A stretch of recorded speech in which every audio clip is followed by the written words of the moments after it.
a very so today we'll be starting a new topic. That one is our Charak Sutrasana 28th chapter, that is विविध असित विद्यम विविध असित पित्यम अध्याय। ठीक है, तो इसमें सबसे इंपॉर्टेंट चीज ये होता है कि इसमें व्याधि क्षमत्व के बारे में वर्णन किया गया है। ठीक है, इसमें व्याधि क्षमत्व का वर्णन किया गया है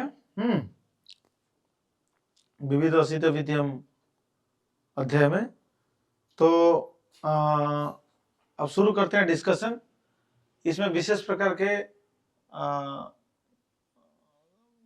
रस प्रदूषज, रक्त प्रदूषज यानी धातु प्रदूषज विकारों का वर्णन किया गया है ये अध्याय में।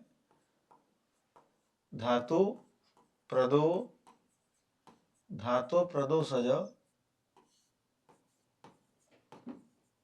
धातु प्रदूषण विकार वर्णन ये अध्याय में किया गया है। ये बहुत इंपॉर्टेंट अध्याय है, इसको हम याद रखते हैं। ठीक है, तो पहले इस डिस्कशन ये करेंगे कि मैंने ऑलरेडी इसको पढ़ा चुका हूं कई बार, जैसे कि आहार पाचन का क्रम क्या होता है। ठीक है, मैं कई बार इसको पढ़ा चुका हूं, आहार पाचन का क्रम क्या होता है। ठीक है, इसमें आहार पाचन का जो क्रम होता है इसमें ऑलरेडी वर्णन किया जा चुका है कि ये 4 वैरायटी का प्रोसेस होता है जिसमें हम आहार पदार्थ का सेवन करते हैं। जैसे कि एक हो गया असित, फिर हो गया पीत, फिर हो गया लीढ़, फिर हो गया खदित। ठीक है, असित, पीत, लीढ़ एवं खदित। इसमें क्या होता है ना, इसी चीजों का वर्णन इसमें किया गया है। असित क्या होता है, पीत क्या होता है, और लीढ़ क्या होता है, और खदित क्या होता है। ये हो गया 4 प्रकार का। ठीक है, तो चरक जी ने, तो चरक के हिसाब से ये हो गया 4, जिसको हम बोलते हैं आहार सेवन जो किया जाता है। ठीक है, आहार का जो भेद, जिस भेद से, जिस प्रकार से आहार सेवन किया जाता है, चरक वर्णन कर रहे हैं उसको 4, और सुश्रुत भी बोल रहे हैं उसको 4। ठीक है, जो होता है असित, पीत, लीढ़ और खदित। ओके, और इसके बाद अपना भाव प्रकाश और सारंगधर कितना बोल रहे हैं, 6 बोल रहे हैं। कितने बोल रहे हैं, भाव प्रकाश और सारंगधर क्या बोल रहे हैं, भाव प्रकाश और सारंगधर के हिसाब से कितना है, 6 है। जैसे कि एक हो गया लेह, एक हो गया लेह, फिर हो गया पेय, फिर हो गया भोज्यो, ये 3 हो गया। फिर अपना 4 नंबर का हो गया चव्य, 4 नंबर का हो गया चव्य। ठीक है, ये लीह हो गया 5 नंबर का, और चोष्य हो गया 6 नंबर का। जो भाव प्रकाश और सारंगधर जो है, ये भाव प्रकाश और सारंगधर बोल रहे हैं कि ये जो आहार के पाचन का जो क्रम है, और ये जो आहार भोजन लेने का जो विधान है, ठीक है, ये भाव प्रकाश और सारंगधर के हिसाब से 6 वैरायटी का होता है। इसमें भोज्य क्या होता है, भोज्य ये होता है जैसे कि मान लीजिए भात और दाल हम खा रहे हैं, इसको भोज्य बोलते हैं। भक्ष्य क्या होता है, जैसे कि लड्डू, रोटी आदि को भक्ष्य बोलते हैं। चर्ब्य क्या होता है, जैसे चिवड़ा, चना, लावा, बर्फी आदि को खाना, वो होता है चर्ब्य। लेह क्या होता है, जिसको लेहन करके खाया जाता है, जैसे कि शिकरन, चटनी, च्यवनप्राश आदि, वो हो गया लेहन। चुस्य क्या होता है, जैसे कि चूस चूस के खाना जो होता है, आम, ईख आदि को। ठीक है, पेय क्या होता है, जो पानक होता है, पन्ना, शरबत, दूध, मट्ठा आदि को पेय बोलते हैं। तो ये जो क्रम रहेगा, ये अपना सारंगधर और भाव प्रकाश के हिसाब से ये रहेगा 6, और चरक और सुश्रुत के हिसाब से ये रहेगा 4। ठीक है, तो अपना चरक जी और सुश्रुत जी बोले कितने भाई, ठीक है, चरक और सुश्रुत। ठीक है, चरक और सुश्रुत बोल रहे हैं, ये है 4, जो होगा असित, पीत, जो होगा असित कोमल पदार्थ खाना, पीत पीना, लीढ़ चाट के खाना, और खादित हार्ड खाना को खाना। ठीक है, तो ये सारे खाना को खाने के बाद होता क्या होता है ना, धातु ही धातु आहार प्रकृति अनुवर्तते। इट इज वेरी इंपॉर्टेंट, इसका रेफरेंस पूछा जाता है बार बार। धातु ही धातु आहार प्रकृति अनुवर्तते। ठीक है, और ये शरीर का सभी धातुओं को शक्ति संपन्न बना जाता है। धातुएं धातुओं का आहार करके शरीर को समावस्था में रखती है। इसमें धातु धातु आहार प्रकृति मनोवर्त, धातु धातुओं का आहार बनता है। जैसे कि मान लीजिए मैंने आहार खाया, मैंने आहार लिया, धातु धातु का आहार खाता है। इसका अर्थ क्या है, मैंने आहार लिया, तो आहार में पहले क्या होता है, जठराग्नि, पहले क्या होता है ना, जठराग्नि वो आहार के ऊपर काम करता है। जठराग्नि काम करने के बाद आहार से क्या बनता है, ना आहार से बनता है आहार रस। जब आहार रस बनता है तो ये आहार रस के ऊपर क्या होता है ना रसाग्निपाक होता है। उसमें रसाग्निपाक जब होता है तो उसमें रस धातु होता है, उत्पन्न होता है। फिर रस में जब रक्ताग्निपाक होता है, रस में जब रक्ताग्निपाक होता है तो उसमें से क्या बनता है ना रक्त धातु बनता है। ठीक है, तो ये जो क्रम में बनता है इसी को बोला गया है कि धातुएं धातुओं का आहार करके शरीर को समावस्था में रखती है। ठीक है, धातुओं का आहार करके समावस्था में रखती है। और असित का होता है भोज्य, असित को भोज्य बोला जाता है और खादित को चव्य भी बोला गया। ठीक है, तो ये पार्ट जो अब क्लियर हो गया। इसके बाद हम लोग जो चीज है आहार का परिणाम और उसके कार्य क्या होता है ये थोड़ा मैं पढ़ देता हूं, उसको घर में जाके थोड़ा देख लेना। आहार का परिणाम और कार्य क्या होता है इससे इंपॉर्टेंट नहीं है। ठीक है, आहार का जो प्रसाद भाग है वो रस की उत्पत्ति और अवशिष्ट भाग कीट को मल को उत्पन्न करता है। जैसे मैं ऑलरेडी बोल चुका हूं, आहार रस का जो प्रसाद भाग होगा, जैसे कि इधर जो है देखो, जब आहार लेते हो वो जठराग्नि होने के बाद इसमें आहार रस उत्पन्न होता है। यानी दो भाग, जठराग्नि के बाद दो भाग होता है, एक होता है सार भाग। ठीक है, एक होता है सार भाग, एक होता है सार भाग और एक होता है कीट भाग। ये जठराग्नि, आहार के ऊपर जठराग्नि काम करने के बाद पहले होता है सार भाग। ठीक है, एक होता है सार भाग जो होता है आहार रस।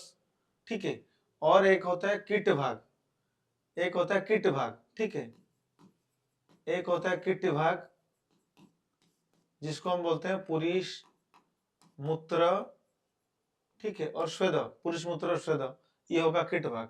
फिर ऐसे आहार रस से जब रसाग्निपाक होकर रस धातु होता है, ये रस का भी दो पार्ट बनता है, जिसका भी अपना सार भाग से हिसाब से सूक्ष्म रूप के हिसाब से रस धातु का होता है, और कीट धातु अपना मल के हिसाब से, यानी कीट भाग में रस का कीट क्या होता है, रस का मल क्या होता है, रस का मल जो होता है वो कफ होता है। ठीक है, ठीक है, तो ऐसे टाइप का बनता है। तो यही होता है अर्थ ये शब्द का।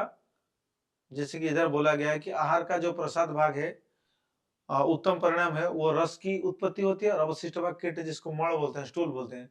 मड़ मतलब खाली स्टूल नहीं, इसमें मड़ आएगा, कठिन मड़ आएगा जो है कि स्टूल। ठीक है, और द्रवमल आएगा जिसको हम बोलते हैं मूत्र और पुरुष। कीट से, ठीक है, और कीट से पसीना मूत्र पुरुष, ये सारे चीज कीट भाग से पसीना मूत्र और पुरुष, बात पित्त कफ कान आंख नासिका मुख रोमकूप जननेंद्रिय का जितने सारे मल है उत्पत्ति होगा। केश दाढ़ी मूछ रोम और नख आदि शरीर अवयव पुष्ट होते हैं। और आहार रस से रस रक्त मांस मेद अस्थि मज्जा शुक्र ओजस ये धातुएं, और धातुओं के भी सार पांचों ज्ञानेंद्रिय के द्रव्य, शारीरिक संध्या, बंधनोपयोगी स्नायु कंडरा पिच्छा, जितने सारे है ये सारे चीजों का बनता है। ठीक है, ये सभी धातुएं आहार के तो बनता है। ये सारी चीज, ये सभी धातुएं आहार के मल स्वरूप और प्रसाद स्वरूप एवं मल के पुष्ट होती हुई वय और शरीर के परिणाम के अनुसार अपने परिमाण का अनुसरण करते हैं। इस प्रकार मतलब ये क्या होता है कि जो आहार के ऊपर जठराग्नि का मतलब इंफ्लुएंस होने के बाद आहार रस बनता है, उसमें सार भाग कीट भाग होता है। तो ऐसे ही धातुओं का भी सार भाग कीट भाग होता है, उपधातु होता है। ये सारे क्या करते हैं ना, अपने शरीर को मतलब धारण करके रखते हैं। तो यही इंपोर्टेंस इस श्लोक में बताया गया है। ठीक है, और इसके बाद क्या है, इसके बाद उन मल धातुओं में तथा आहार प्रसाद से उत्पन्न रसादि धातुओं का मुख द्वार श्रुतों का मार्ग होता है, जो ऑलरेडी मैं पढ़ाऊंगा। ये क्या होता है ना, श्रुतों का मार्ग होता है। ठीक है, जैसे कि मान लीजिए एक कॉन्सेप्ट है, जैसे कि आपने श्रुतों का मार्ग होता है, जैसे कि मान लीजिए आपने क्या किया, जैसे कि आपने, ठीक है, जैसे कि आपने खाना खा लिया। ठीक है, जैसे कि आपने खाना खा लिया, ये खाना आपका नीचे भाग पार्ट आ गया। ठीक है, वो इसोफेगस हो गया, फिर ये हो गया अपना खाना का स्टमक पार्ट हो गया, ठीक है। फिर ये स्मॉल इंटेस्टाइन होके जाएगा। जब ये खाना आपने खा लिया तो खाना खाने के बाद ये होता है अपना आमाशय। आमाशय में क्या होता है ना, आपने जो खाया हुआ खाना ये आमाशय तक पहुंचा है। मान लीजिए ये खाना को आप खाए हैं, ठीक है, तो ये आमाशय तक ये खाना आपका पहुंच गया। तो ये खाने के ऊपर दो चीज काम करेगा। क्या काम करेगा ना, उसके ऊपर अपना जठराग्नि काम करेगा, इसके ऊपर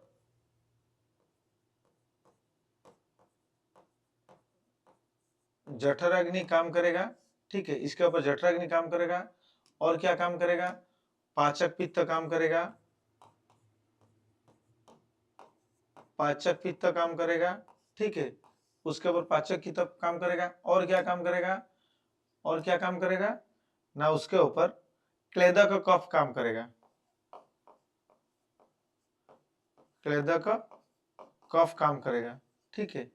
तो जब खाना आपने खाया, जैसे क्या क्या खाना, जैसे तत्र पंचभौतिकस्य षड्रसस्य द्विविध बीजस्य अनेक गुणस्य उपयुक्तस्य, जितना सारा खाना हम खा रहे, पंचरस युक्त खाना, षड्रस युक्त खाना, ठीक है, विभिन्न उष्णवीर्य शीतवीर्य वाला खाना जो जो खा रहे हैं, तो ये स्टमक में पहुंचने के बाद क्या होता है ना, ये जठराग्नि पाचक पित्त क्लेदक कफ उसके ऊपर काम करता है, ठीक है।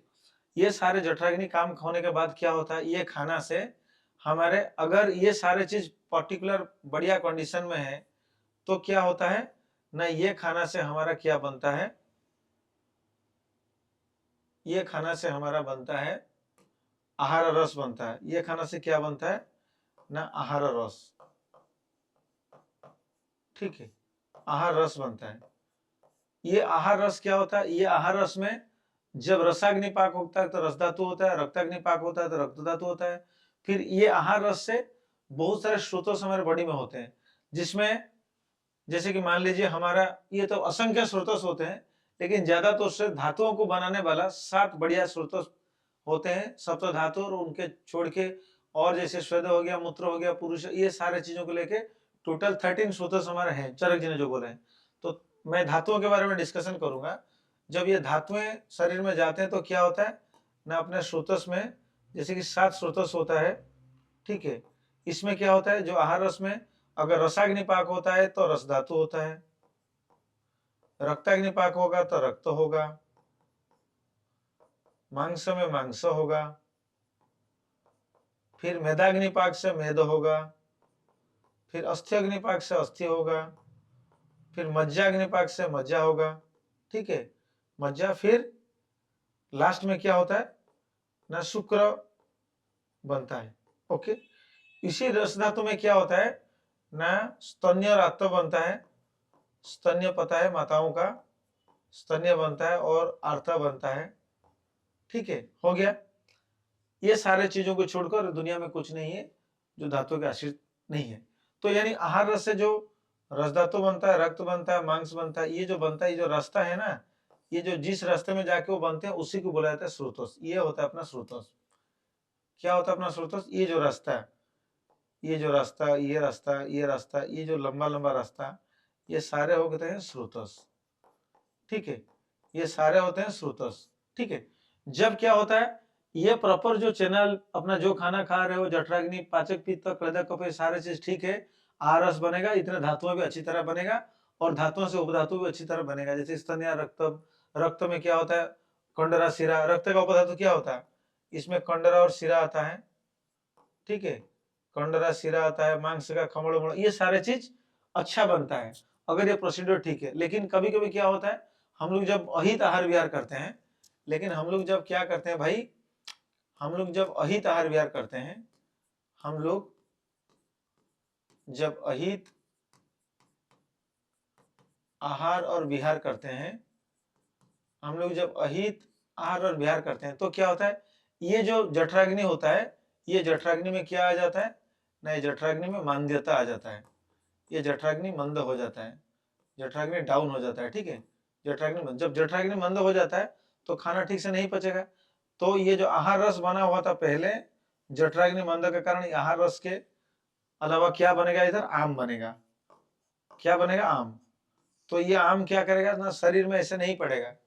तो बात जो होता है हमारे शरीर में, जैसे हम बोलते हैं कोपपंगु पित्तपंगु पंगव मणोधातव वायुना यत्र नियंति तत्र गच्छन्ति भगवत। तो ये आम को वायु क्या करेगा ना, शरीर में लेकर फेंक देगा। तो जहां फेंकेगा, मान लीजिए आम ने लेकर, आम को लेकर अपना वायु ने क्या किया ना, आम को लेकर रस धातु में छोड़ दिया, तो रसव सुतोष में, जब आम रसव सुतोष में रह गया तो रसव सुतोष का ऑब्स्ट्रक्शन हो जाता है।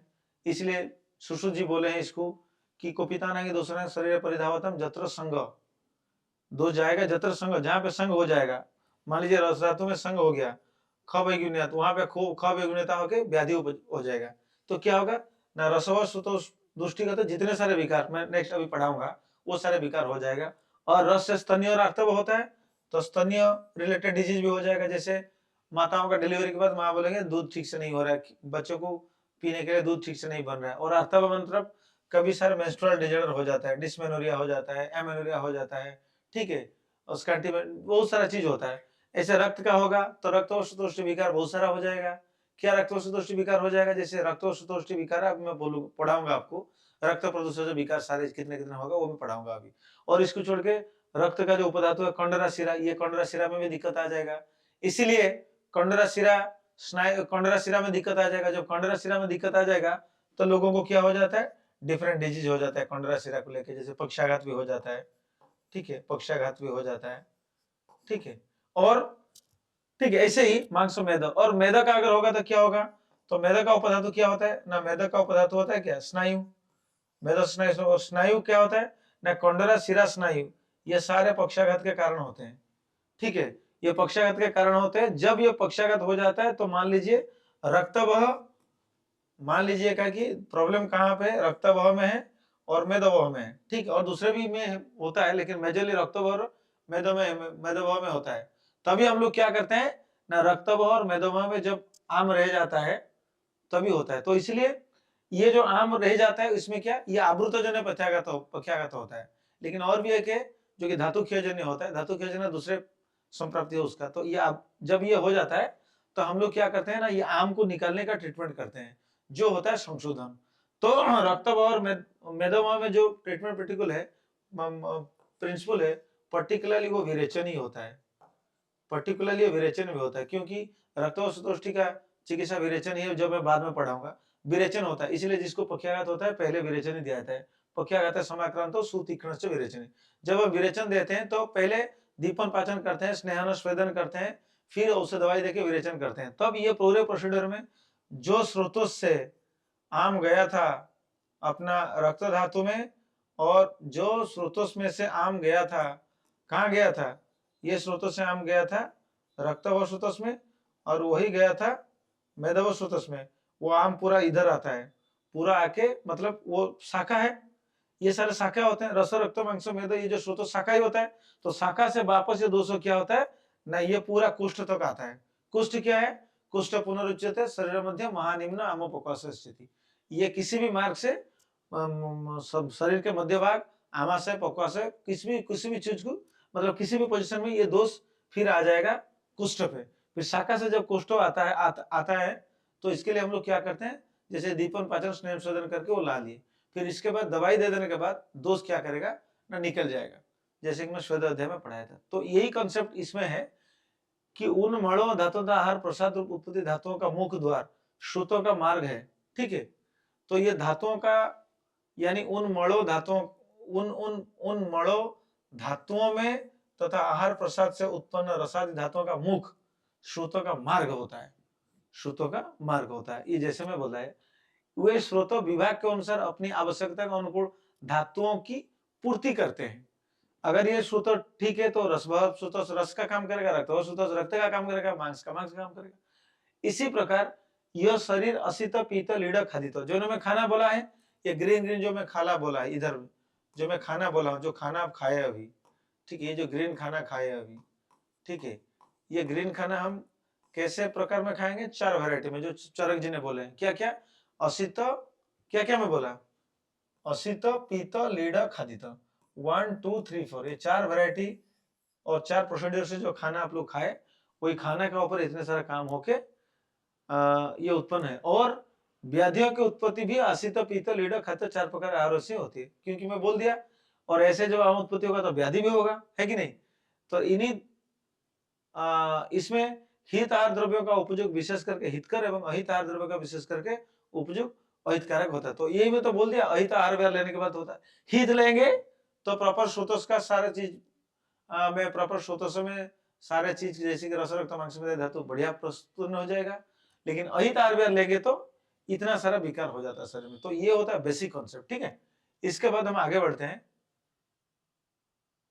और हित और अहित आहार संबंधी बात जो मैं ऑलरेडी मात्रा स्थिति अध्याय में बोल चुका हूँ, 27 चैप्टर में बोल दिया हूँ, तो इसको बोलने की जरूरत नहीं है।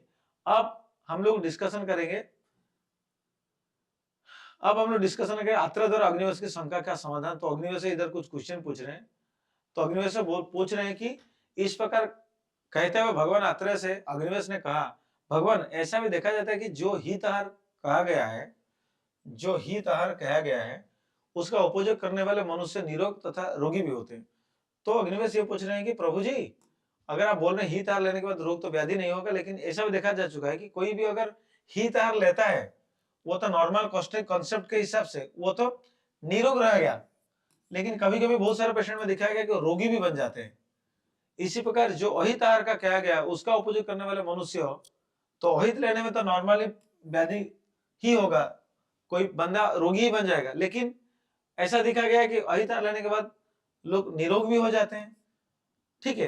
तो ऐसा देखने पर कैसे हम ये स्वीकार कर ले कि हित आहार विशेष का उपयोग शुभ की कारण होता है और अहित आहार विशेष का उपयोग अशुभ का कारण होता है। तो आत्रेय पुनर्वसु इसका आंसर ये देते हैं कि इतने इंपोर्टेंट देख लो आप, इसमें क्या बोलते हैं कि काला विपर्जय प्रज्ञा पराध शब्द स्पर्श रूप रस गंधात् गंधश्च सात्म्या इति ताश्च रोग प्रकृते रसन सम्यक उपजुञ्जनमपि पुरुषम अशुभेन उपपादयन्ति तस्मात् हित आहार उपयोगिनो अपि दृश्यन्ते व्याधिमन्त अहित आहार उपयोगिनं पुनः कारण तो न सद्यो दोषवान भवति अपचार न ही सर्वाणि पथ्यानि तुल्य दोषाणि न च सर्व दोषास् तुल्य बड़ा न च सर्वाणि शरीराणि व्याधि क्षमता समर्थानि भवन्ति। कितने इंपॉर्टेंट चीज बोले देखो, चरक जी ने बोले इतने सारे डाटा देने के बाद चरक ने लास्ट में सबसे इंपॉर्टेंट चीज बोले कि भाई ऐसा इसीलिए होता है कि न ही सर्वाणि पथ्यानि तुल्य दोषाणि भवन्ति। जितने सारे आप लोग आहार सेवन कर रहे हो तुल्य दोष नहीं होता है।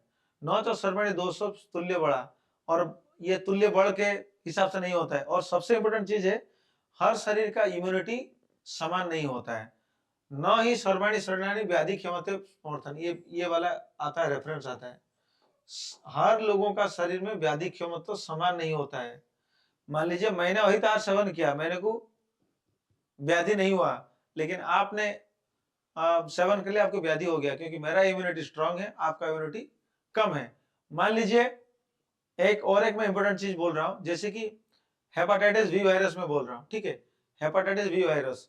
तो हेपाटाइटिस मान लीजिए और कुछ भी, हेपाटाइटिस सी वायरस ए हो गया, वो क्या हो गया, आपने वही हेपाटाइटिस सी इन्फेक्टेड डाइट खाया, ठीक है, ए इन्फेक्टेड डाइट खाया, लेकिन आपको हेपाटाइटिस हो गया, लेकिन मेरे को नहीं हुआ, क्योंकि मेरा इम्यूनिटी स्ट्रांग है। जब वायरस एंट्री किया तो मेरा इम्यूनिटी इतना स्ट्रांग है कि वो बॉडी के अंदर ही मेरा वायरस को क्या कर दिया, न्यूट्रल कर दिया, जिसको हम बोलते हैं वायरल न्यूट्रलाइजेशन, जिसको हम बोलते हैं क्या, वायरल न्यूट्रलाइजेशन, ठीक है। जैसे कोविड में 5 लोग एक्सपोज हुए, किसी एक को हो गया, दूसरे 4 लोगों को नहीं हुआ, इसका अर्थ है कि न च सर्वाणि शरीराणि व्याधि क्षमते समर्थानि भवन्ति, ठीक है। तो आत्रेय ये आंसर दे रहे हैं कि काला विपर्जय ऋतुओं की विपरीत, जैसे गर्मी में गर्मी न पड़कर वर्षा का प्रारंभ होना, वर्षा काल में वर्षा न होकर सूखा पड़ जाना, प्रज्ञापराध आपको पता है, मतलब इंटेंशनली कुछ गलत काम करना, और साथ में प्रकृति के विपरीत शब्द स्पर्श ऊपर से गंध हुए रोग प्रकृति रसों का ठीक ठीक उपयोग करने वाले पुरुष को भी अशुभ से युक्त कर देते हैं। इसलिए हितकर आहार का सेवन करने वाले भी रोगी देखे जाते हैं। तो हित आहार सेवन करने के बाद भी आप रोगी बन जाते हो। इसका ये 3 कारण पहले गया, काल विपर्जय और प्रज्ञापराध, और साथ में ये तो 1000 बार चरक संहिता में ऑलरेडी बोला गया है, ठीक है। इसको छोड़ के ये तो एक कॉज गया, ठीक है, ये कॉज गया, इसको छोड़ के और क्या ना, अहित आहार का सेवन करने वाले पुरुष में कारण विशेष पथ्य आहार दोष शरीर विशेष से अपत्य भोजन भी तत्काल दुष्कारक नहीं हो पाता है, और न सभी अपत्य आहार समान दोष वाले। मान लीजिए मैंने अपत्य आहार सेवन किया, लेकिन समान दोष वाले ही समान दोष वाले ही होते हैं, और न सभी दोष बराबर बड़वाल नहीं होते, और ये बड़वाल भी नहीं होते, बड़वाल न सभी दोष बड़वाल भी नहीं होते, न सभी अपत्य आहार समान दोष वाले होते हैं, न सभी दोष बराबर दोष वाले ही होते हैं, और न सभी शरीर रोग प्रतिरोध शक्ति संपन्न नहीं होता है, रोग प्रतिरोध शक्ति सब शरीर में नहीं होता है। तो इसके कारण से क्या होता है ना, ये व्याधि हो जाता है, यानी मतलब मेरे को नहीं हुआ आपको, जो मैं समझाया आप ही, मेरे को नहीं हुआ आपको हो गया, आपको नहीं हुआ मेरे को हो गया, ठीक है। तो इसके बाद क्या होता है, अनेक प्रकार का शरीर, जैसे अति स्थूल, अति कृष्ण, ये सारी चीज मैं ऑलरेडी बोल चुका हूं आपको, ठीक है। इसके बाद दोषों का रोगों से संबंध, फिर अग्निवश वही वात पित्त कफ दोष शरीर के उस अंग विशेष में प्रकोपित होकर भिन्न भिन्न रोगों का उत्पन्न करते हैं। इसके बाद अपना आत्रेय पुनर्वसु उसको बोलते हैं। तो ये जो दोष से क्या होता है ना, जैसे कॉन्सेप्ट में आपको समझाया था, रस धातु में जब ये जैसे कि रस आदि धातुओं के स्थानों में कुपित हुए वात आदि दोषों द्वारा जिस स्थान में जो जो व्याधियां होती है उनकी आगे ठीक ठीक व्याख्या करेंगे, ठीक है। तो मैंने आपको समझाया वो आम वाला कॉन्सेप्ट वो होगा। तो वो आम वाला कॉन्सेप्ट क्या होगा ना, उसको लेकर पूरे शरीर में जहां वो डालेगा वहां व्याधि होगा, यानी रस आदि धातुओं के स्थानों में कुपित हुए वात आदि दोष, ठीक है। तो वात हो गया यानी पित्त हो गया या कफ, जो प्रकोपित होता है उसी के हिसाब से व्याधि हो जाएगा, ठीक है। उसी के हिसाब से क्या होता है ना, व्याधि होता है। तो रसवर्ष तुष्टि में क्या क्या व्याधि होगा, अश्रद्धा, अरुचि, आस्यवैरस्यम, अरसज्ञता, हृल्लास, गौरव, तंद्रा, अंगमर्दो, ज्वर, तम, पांडुत्व। पांडु ज्यादातर से लोग क्या रक्तभव मार देते हैं, ये एग्जाम में आता है। श्रुतसंग रुद्ध, क्लैब्य वेरी इंपॉर्टेंट है, साध अंग साध कृषांगता, ठीक है। इसके बाद बड़ी पलित खाने, इन्हें बड़े होगा, पलित होगा, बाल गिर जाएगा, ये सारे रस प्रदोष जो विकार है, इसको याद रखना। और क्रव्य क्या होता है ना, ये शुक्र प्रदोष विकार भी है, बोथ है, ठीक है। तो इसको अच्छी तरीके से याद रख लेना। और ऐसे ट्रीटमेंट हम लोग करते हैं जब क्या होता है ना, ऐसे रस प्रदोष विकार हमारे पास आता है, तो मैं ट्रीटमेंट का फंडा जो लोगों को देता हूँ, बच्चों को पढ़ाता हूँ, ज्यादातर से यही कॉन्सेप्ट मेरा है। तो ये जो 7 धातुओं में जो डिजीज होता है, बस यही डिजीज को नाम को आप याद रख दो, और अपने पॉकेट में एक डायरी में इसको लिख के रखो। ऐसे टाइप का कभी पेशेंट आ गया तो आपको ट्रीटमेंट इसी हिसाब से करना है, रसव सूत्र दृष्टि वाला विकार को ट्रीटमेंट करना है। तो क्या ट्रीटमेंट करना है वो बाद में बताऊंगा, खाली अभी उसको रख लो, आइडिया करके रख लो, अपने पॉकेट में उसको रख लो, ठीक है। इसके बाद क्या होगा ना, फिर रक्त का होगा। तो रक्त का क्या क्या होगा ना, रक्त का होगा कुष्ठ, विसर्प, पीड़क, रक्त, पीतम, अश्रुक दर, ठीक है। कुष्ठ होगा, विसर्प होगा, पीड़क होगा, रक्त, पीतम, अश्रुक दर होगा, रक्त पित्त होगा, ठीक है। गुद मेड्र अस्योपाकश्च, गुद मेड्र अस्थोपाकश्च, यानी बहुत सारे पेशेंट आएंगे जो प्रोस्टाइटिस होता है, बालानाइटिस होता है, ठीक है, और अपना ग्लैंड्स पेनिस में अल्सरेशन हो जाता है, वो फट जाता है, वहां पे फिशर्ड हो जाता है, ब्लीडिंग होता है, इचिंग होता है, ये सारे चीज रक्त औषध दृष्टि का चिकित्सा ही होगा वहां, ठीक है। फिर प्लीहा गुड़म च विद्रजित, प्लीहा गुड़म विद्रदी, ठीक है। और ये प्लीहा रोग हो गया, गुड़म हो गया, विद्रदी, ये सारे चीज, ठीक है। प्लीहा जैसे कि कोई पेशेंट आपके पास आया तो उसको स्प्लेनोमेगाली है बहुत दिन से, प्लीहा वृद्धि हो गया है, ठीक है, स्प्लेनोमेगाली है बहुत दिन से। तो अगर स्प्लेनोमेगाली होता है तो इसमें क्या चिकित्सा देंगे ना, रक्त औषधि का चिकित्सा देंगे। मैं आपको एक शॉर्ट फॉर्मूला, मैं आपको एक बढ़िया ट्रीटमेंट गाइडलाइन दूंगा, जो आज से कभी भी जिंदगी में आपको अपने क्लिनिक में डर नहीं लगेगा। व्हाटएवर पेशेंट्स विल कम, आप उसका ट्रीटमेंट कर सकते हो बहुत अच्छी तरीके से। जैसे कि ऐसा, पहले व्याधियों को नाम याद रख लो, इतना याद धीरे धीरे प्रैक्टिस करने से वो याद रह जाएगा। जैसे मेरे को बहुत याद रह गया है क्योंकि मैं प्रैक्टिस में लाता हूँ। एक पेपर लाना, उसमें सारे धातुओं का नाम लिख देना, फिर उनमें जो जो विकार वो लिख लेना। जब पेशेंट आएगा तो आपको बोलेगा सर मेरा क्या होता है कि मेरा क्या होता है कि जब मैं देख रहा हूँ कि मेरे स्किन में एक डिजीज हुआ, स्किन डिजीज हुआ है, वो बहुत दिन से होता है, स्किन मतलब बहुत दिन से होता है, बहुत इचिंग होता है, उसमें से खून निकलता है, उसको पीलिंग स्किन होता है, मतलब पीलिंग ऑफ दी स्किन होता है। तो तुरंत आप समझ रहे हैं कि कुष्ठ विसर्प पीड़क है, ये तो बोला गया है रक्त हो, तो इसका रक्तवसु दृष्टि का विकार है। तब ट्रीटमेंट गाइडलाइन आपको मिल जाएगी। रक्तवसु दृष्टि का विकार आपने डिस्कशन कर लिया, डायग्नोस कर दिया, उसी के हिसाब से हम ट्रीटमेंट करेंगे। तो ट्रीटमेंट गाइडलाइन क्या मैं बाद में बताऊंगा, ठीक है। इसके बाद क्या होगा ना, मांस प्रदूषण विकार में क्या होता है ना, मांस बुध होता है और होगा गलसाड़क सुंडी के, ये इंपोर्टेंट है सारे चीज। पुती मांसोलॉजी गलगंड गंडवाड़ा उपजीविका, ठीक है, इसको याद रख लो, ये एक साथ भी आ जाता है। इसके बाद आएगा दूषित मेदोज रोग में क्या आएगा ना, आप लोगों को पता है कि वो मेदा जो है वो निंदिता नहीं, यानी अष्टोनिंदित अध्याय में जो कहे गए 8 रोग, अष्टोनिंदित अध्याय में जो 8 रोग बोले गए हैं ये सारे हो गए, ठीक है। और इसको छोड़कर प्रमेह पूर्व रूप इसमें आता है। तो प्रमेय का पूर्व रूप किसी ने आ गया, जैसे कि पिपासा करपाद दाह करपाद सुप्तता आलस्य दंताग्रे मलाढ्योतम जटिला जटिली भावनम कैसा नाम, ठीक है। ये सारे कंडीशन लेके कोई आएगा तो तुरंत ही देख लेना कि भाई ये मेदोज रोग है। तो इसलिए कॉपी बना के उसमें धातु और उसका प्रदूषण विकार रखो। ये डायग्नोसिस करने के लिए बहुत इजी होगा और क्लिनिक में आपको काम करने के लिए बहुत इजी होगा। बच्चों का यही प्रॉब्लम होता है, जान नहीं पाते हैं कैसे ट्रीटमेंट गाइडलाइन देंगे उसको, ठीक है।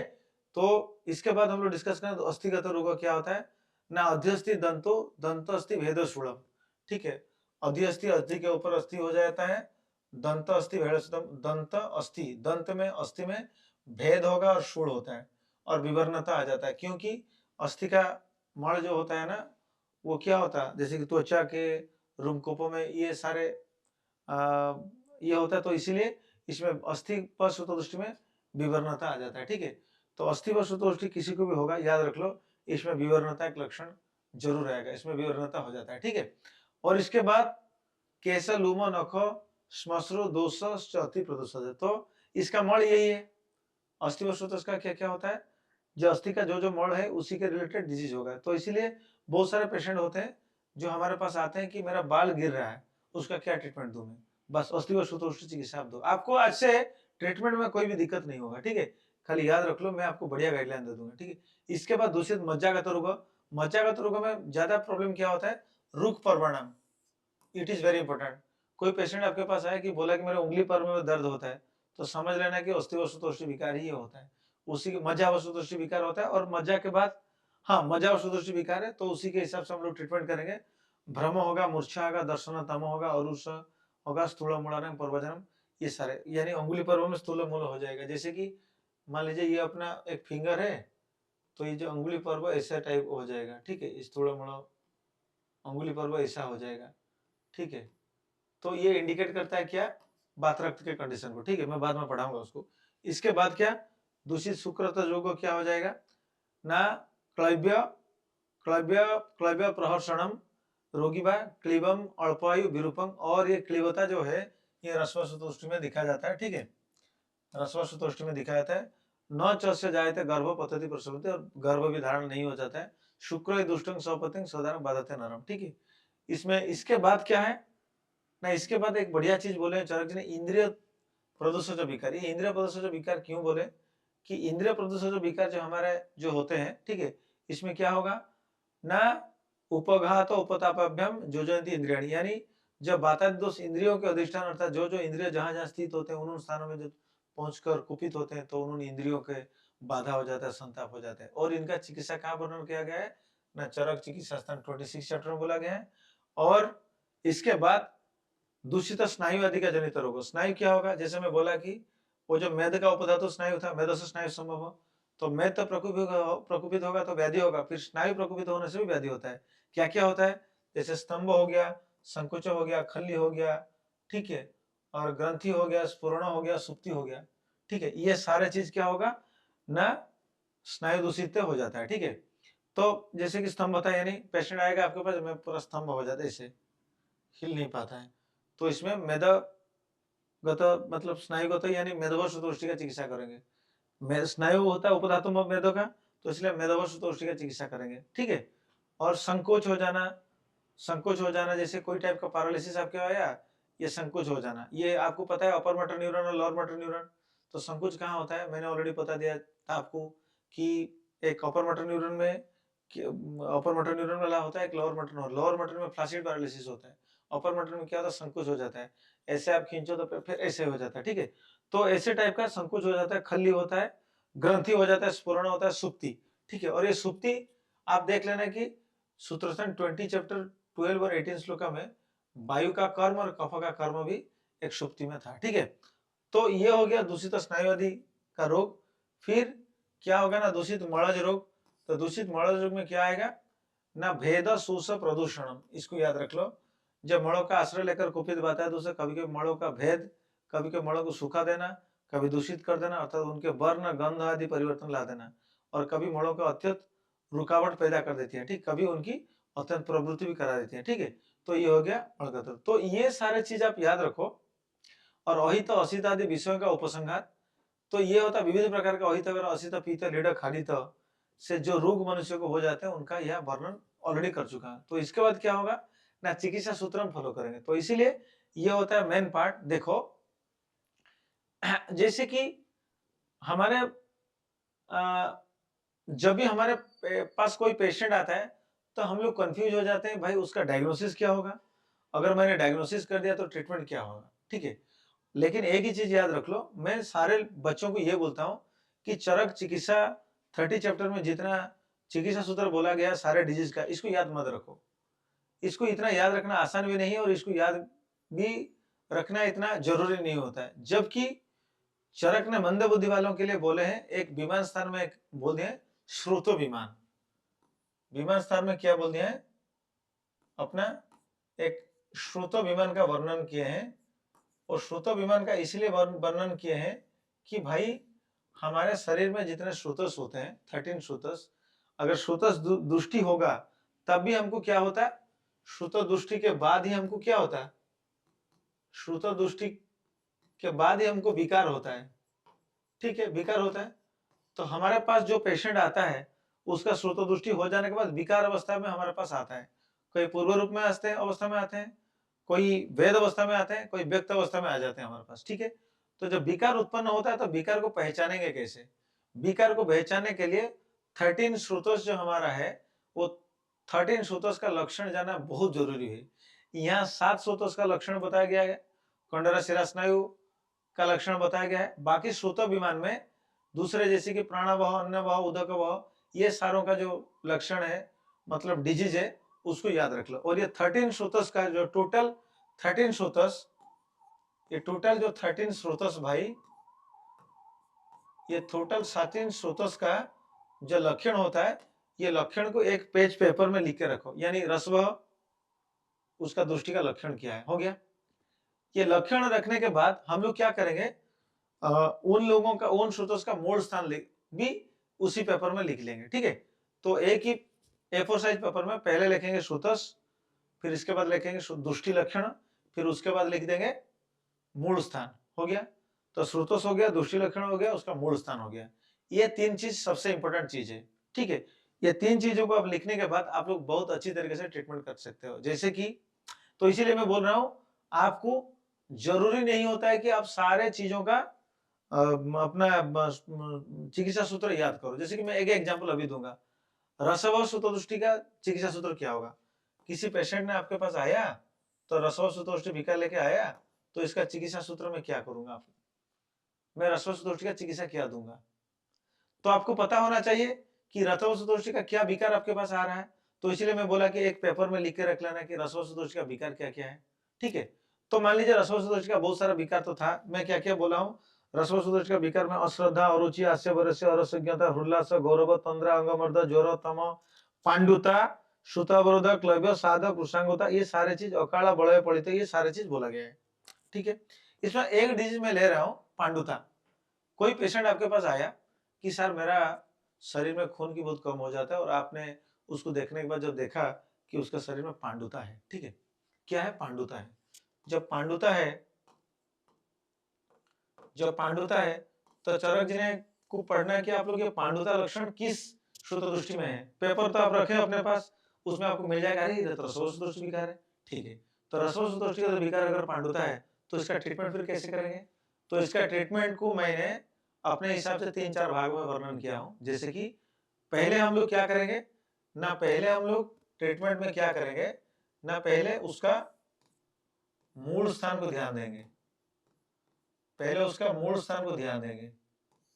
पहले इसका किसका ध्यान देंगे, मूल स्थान को ध्यान देंगे। ये तो पता है आपको कि रस प्रदूषण जो विकार है पांडुता एक रसप्रदूषक विकार है, यानी वो रस का पहले मूल स्थान को हम ध्यान देंगे। ये रस का पहले मूल स्थान को हम ध्यान देंगे। ये पॉइंट नंबर 1 हो गया। तो मूल स्थान क्या है? ना रस का मूल स्थान क्या है? ना हृदय और दस धमनी है। रस का मूल स्थान क्या है? ना रस का मूल स्थान है, मैं आपको बढ़िया फॉर्मूला दे दूंगा, ये जिंदगी में आपको जब भी ट्रीटमेंट करोगे कभी आपको दिक्कत नहीं होगा। तो रस का मूल स्थान क्या है? ना हृदय दस धमनी होता है। क्या होता है? हृदय और दस धमनी। हृदय होता है और दस धमनी होता है, समझ गए? पहले मूल स्थान का ट्रीटमेंट देना है, फिर इसके बाद और क्या ट्रीटमेंट देना है? मूल स्थान के ट्रीटमेंट के बाद फिर क्या करना है ना, फिर देखना है चिकित्सा सूत्र चरक ने क्या बोले रसवा सूत्र का। आप देखो ये 13 सूत्र का चिकित्सा सूत्र याद कर लो भाई। आपको पूरे मतलब 30 चैप्टर का जितना सूत्र है उसको याद रखने की जरूरत नहीं है। तो चिकित्सा सूत्र क्या बोल रहे हैं ना, रसजनक विकरण सर्वलंघन औषधम। चिकित्सा सूत्र बोल रहे हैं कि रसवा सूत्र से विकार जो होता है वो लंघन आप करो, सर्वलंघन औषध, इसको लंघन क्रिया दे दो। ये हो गया पॉइंट नंबर 2 वाला चीज, ठीक है। फिर पॉइंट नंबर 3 में हम क्या देखेंगे ना, पॉइंट नंबर 3 का गाइडलाइन हमारा आ गया ट्रीटमेंट में। यहाँ पे क्लिनिक में बहुत बड़ा काम देगा, याद करोगे मेरे को, ठीक है। पॉइंट नंबर 3 पे क्या रहेगा ना, प्रीडोमिनेंस ऑफ दोषक। ये जो आपके पास पांडु आया, ये पांडु में ये तो पांडु आया, लेकिन प्रीडोमिनेंस ऑफ दोषक उसी वक्त क्या है उसको हमको काउंटर करना है। ये स्टेप नंबर 3 हो गया। फिर स्टेप नंबर 4 की ओर आएंगे। तो स्टेप नंबर 4 क्या है ना, उसको देंगे व्याधि प्रतिनिधिक चिकित्सा। इसको क्या देंगे ना, व्याधि प्रत्यनिक चिकित्सा हम देंगे, व्याधि प्रतिनिधिक चिकित्सा देंगे। तो जब भी कोई विकार हमारे पास एक पेशेंट आता है तो ये 4 स्टेप को हमको फॉलो करना है। और पूरे 13 सूत्र का जो लिख के लिए मैं लिख के आपको रखने के लिए मैं बोला था, एक पेज में आपने रख दिया है हर सूत्र का सूत्र, उसका मूल स्थान और सूत्र लक्षण। लक्षण आ जाएगा, पांडु आ गया आपके पास। अब डरने की जरूरत नहीं, अरे चरक खोलो पांडु निकालो, पांडु में क्या बोला गया, बेकार चीज है, उसको नहीं देखना है। मैं जो कंसेप्ट से हिसाब से बोलूंगा, चरक सूत्रस्थान यानी चरक विमान 5 का और चरक सूत्रस्थान 28 चैप्टर का मिला के जो कंसेप्ट दूंगा, और मानो जो ट्रीटमेंट गाइडलाइन में बोलूंगा सेम ट्रीटमेंट जब पांडु रोग चिकित्सा आप देखोगे चरक में वही है। इसलिए मैं बोलता हूं कि चिकित्सा तो रटने की जरूरत नहीं है कहीं भी। तो क्या होगा, जैसे कि पहले पांडु आ गया, तो पांडु आ गया तो इसमें पहले देखेंगे मूल स्थान का चिकित्सा हम देंगे। तो हृदय और दस धमनी इसका मूल स्थान है, तो पांडु में पहले हृदय का चिकित्सा कर लो। तो हृदय का भाई क्या चिकित्सा देना है, मैंने आपको पढ़ाया हूं कि एक हृदय महाकषाय है, आम्रा आम्रा तक लिखुचो, ये सर हृदय महाकषाय होता है। ये हृदय महाकषाय के कुछ भी हृदय महाकषाय वाला ड्रग्स दे दो। एक कंपनी का आता है हृदय महाकषाय, आता है नाम क्या, हृदय महाकषाय। तो हृदय का महाकषाय लिक्विड आता है, उसको 10 ml या 15 ml दिन में 2 बार इक्वल अमाउंट ऑफ वाटर के साथ दे दो। ये हो गया हृदय का चिकित्सा का हो गया, ठीक है। इसके बाद क्या होगा, फिर मूल स्थान, और मूल स्थान का हृदय के लिए और क्या ड्रग है, पीवी शर्मा जो बुक है अपना, पीवी शर्मा जो बुक है, इसमें एक कंपैरिजन आप लोग कर लेना। इसमें हर ऑर्गन के लिए, जैसे यकृत के लिए, ब्रुक के लिए, हृदय के लिए क्या क्या ड्रग इंपोर्टेंट है वो ड्रग चूज कर लो, और उसी ड्रग का एक लिस्ट नेक्स्ट पेज में आप लिख दो। उसी ड्रग्स का एक लिस्ट में लिख दो, क्या क्या ड्रग्स हृदय है दुनिया में, लिख दो। तो मैंने मान दिया राम जो एक डॉक्टर राम, उसने क्या लिख दिया, वो हृदय के लिए हृदय महाकषाय ड्रग्स दे दिया, सिरप बेस्ड भाई। तो 15 ml दिन में 2 बार खा। और जो अपना दाम आया, दाम ने क्या किया ना, अर्जुन टैबलेट लिख दिया, या अर्जुन रेस्टर लिख दिया और पार्थरेस्टर लिख दिया। जजू आ गया और एक बच्चा आ गया, वो क्या किया ना, हृदय के लिए और कुछ ड्रग्स लिख दिया, जो पीवी शर्मा ने हृदय ड्रग्स में जो जो लिखे हैं। तो इसीलिए क्या होता ना, मेरे को जो अच्छा लगा हृदय मैं लिखा, उसको जो अच्छा लगा, एक्स को जो लगा वो एक्स लिखा, वाई को जो लगा वाई को अच्छा लगा वो लिखा, जेड को जो अच्छा लगा वो लिखा, ठीक है। तो इसलिए बच्चे लोग आखिर कंफ्यूज हो जाते हैं कि डॉक्टर संजीव ये मेडिसिन प्रिस्क्राइब करते हैं और डॉक्टर वाई दूसरे मेडिसिन प्रिस्क्राइब करते हैं, डॉक्टर जेड दूसरा मेडिसिन प्रिस्क्राइब करते हैं। लेकिन बच्चों को ये दिक्कत आ जाता है कि मेरे को क्या लिखना है, मैं क्या लिखूं, ये इतने सारे डॉक्टर 10 डॉक्टर है 10 प्रकार का लिख रहे हैं। नहीं बच्चे, ऐसे नहीं है, कॉन्सेप्ट एक ही है, इधर हृदय का ट्रीटमेंट करना है तो हृदय के लिए जो जो ड्रग लिस्टेड है पीवी शर्मा बुक में, वही ड्रग से बनाया हुआ कुछ फॉर्मुलेशन आप दे दो, चाहे एक्स लिखे दशमलव एक्स लिखे अर्जुनारिष्ट, वाई लिखे पार्थारिष्ट, मैं लिखूं हृदय महाकषाय का ड्रग्स और तू कुछ अम्ल का लिख दे, अम्ल वर्ग का कुछ ड्रग्स, तो यही होता है कॉन्सेप्ट। तो मूल स्तर का चिकित्सा हो जाने के बाद फिर हम चिकित्सा सूत्र फॉलो करेंगे। तो चिकित्सा सूत्र क्या है, सर्वलंघनम औषध बोला है, तो रस प्रदूषित विकार में सर्वलंघनम औषध बोला है, ये लंघन क्रिया सबसे बेस्ट होगा रस प्रदूषित विकार में। तो लंघन क्या बोले हैं भाई, मैंने लंघन आपको क्या पढ़ाया हूं, लंघन में मैं ये पढ़ाया हूं कि चतुष्प्रकार संशोधि पिपासा मारुतो आतपो पाचनानि उपवासस्य व्यायाम स्थिति लंघनम। तो पांडु में हम लोग क्या करेंगे ना, हम लोग क्या करेंगे ना, लंघन औषधि देंगे, क्या क्या देंगे ना, चतुष्प्रकार संशोधि यानी बमन विरेचन, अपना निर्ववस्थी नस्य, ये सारे चीजों में 4 प्रकार का संशोधन करते हैं। और पिपासा मारुतो आतपो, पिपासा करेंगे मारु सेवन करेंगे, पाचनानि उपवास उसको दीपन और पाचन ड्रग्स भी हम लोग देंगे, दीपन और पाचन ड्रग्स लेंगे और उसको व्यायाम करने के लिए बोलेंगे, ये सारे होता है लंघन। तो मेरे को बोलो जब चतुष्प्रकार संशोधि बोला गया इसमें विरेचन आया कि नहीं, चतुष्प्रकार संशोधि में विरेचन आया कि नहीं, आया ना, चतुष्प्रकार संशोधि में बमन आया कि नहीं, आया बमन, और इसमें बस्ती आया कि नहीं, बस्ती आया, ठीक है, बस्ती मतलब यहाँ निरोबस्ती देंगे, आया, ठीक है। तो बमन विरेचन और बस्ती आया है कि नहीं, आया। तो जब पांडु रसवसुदोष विकार था, आप जब पांडु चिकित्सा चरक में देखोगे, पांडु में क्या लिखा गया है, पांडु में क्या वर्णन किया गया, ट्रीटमेंट प्रोटोकॉल लिखा गया तीक्ष्ण विरेचन। तो इधर तीक्ष्ण विरेचन ये श्रोतदृष्टि चिकित्सा में था कि नहीं, तो तीक्ष्ण विरेचन ही देता, ऐसे कॉन्सेप्ट करके आप ट्रीटमेंट प्रोटोकॉल फाइंड आउट करोगे, तीक्ष्ण विरेचन ही है, ये वेरी मैथमेटिकल, तो वही तीक्ष्ण विरेचन आपको देना है। समझ में आ गया, समझ में आ गया नहीं, ठीक है।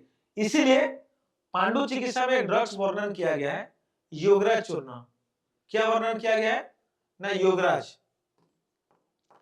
ये योगराज क्यों बोला गया है, योगराज क्यों बोला गया है, क्योंकि योगराज है ये रसवसुदोष विकार में दिया जाता है उसको, इसलिए पांडु चिकित्सा में ये है।